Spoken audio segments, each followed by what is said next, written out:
আসসালামু আলাইকুম রহমতুল্লাহি ওবরাকাতু।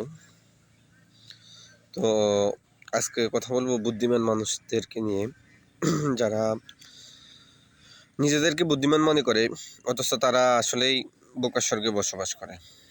তো অনেক মানুষ আছে যারা চিন্তা করে যে মনে করেন আল্লাহ প্রশ্ন করলে তুমি এই কাজ করো নাই কেন, সে বলবে আল্লাহ আমি তো জানি না, আমি বুঝি নাই। অথবা বলবে আমার মা বাবা তো আমাকে এটা শিখায় নাই, এটা বলে নাই। তো তাদের ধারণা এরকম একটা কথা বললে তারা পার পেয়ে যাবে।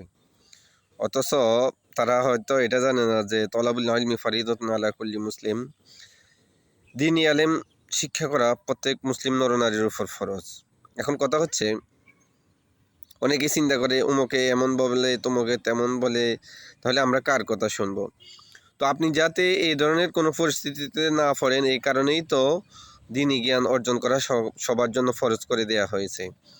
তো যেখানে দ্বীনি জ্ঞান ফরজ করা হয়েছে, আপনি সেটা অর্জন না করে বরং আপনি অজুহাত খুঁজতেছেন যে আমি এটা জানি নাই, অথবা আমার মা বাবা আমাকে বলে নাই, আমার মা বাবা আমাকে শিখায় নাই, অথবা আমি শিখতে পারি নাই, এই ধরনের একটা কিছু বলে পার পাওয়ার চেষ্টা করতেছেন। অথচ হাদিস শরীফের মধ্যে বলা আছে যে দোলনা থেকে কবর পর্যন্ত শিক্ষা অর্জন করো। তাহলে এখন আমরা যারা আছি তারা হয়তো মনে করি যে আমার তো এখন আর শিখার বয়স না, আমি কিভাবে শিখবো? তো আল্লাহ তাআলা কি আমাদেরকে এভাবেই মাফ করে দিবেন যে আমি যখন বলবো আল্লাহ আমি তো এটা জানি না, আমি না জেনে এটা করে ফেলছি, তখন আল্লাহ তাআলা বলবে হ্যাঁ ঠিক আছে বান্দা, তুমি যেহেতু জানো না সেহেতু করেই ফেলছো, যাও তোমাকে মাফ করে দিলাম।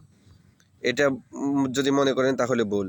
কারণ হচ্ছে আপনি ডাবল শাস্তি ডাবল অপরাধ করছেন।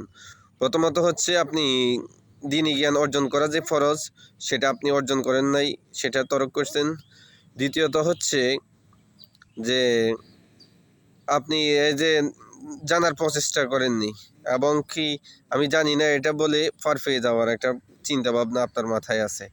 তো দুইটাই সমান অপরাধ। হ্যাঁ, যেখানে আপনার জানা অবশ্যই ফরজ এবং কি জানতেই হবে, সেখানে আপনি না জেনে যদি বলেন যে আমি এটা জানতাম না, তাহলে এটা কি আদৌ কখনো কোনোভাবে গ্রহণযোগ্য হওয়ার সম্ভাবনা আছে কিনা, এটা একটু ঠান্ডা মাথায় চিন্তা করেন। ধন্যবাদ। আসসালামু আলাইকুম রহমতুল্লাহি ওবরাকাতুহু।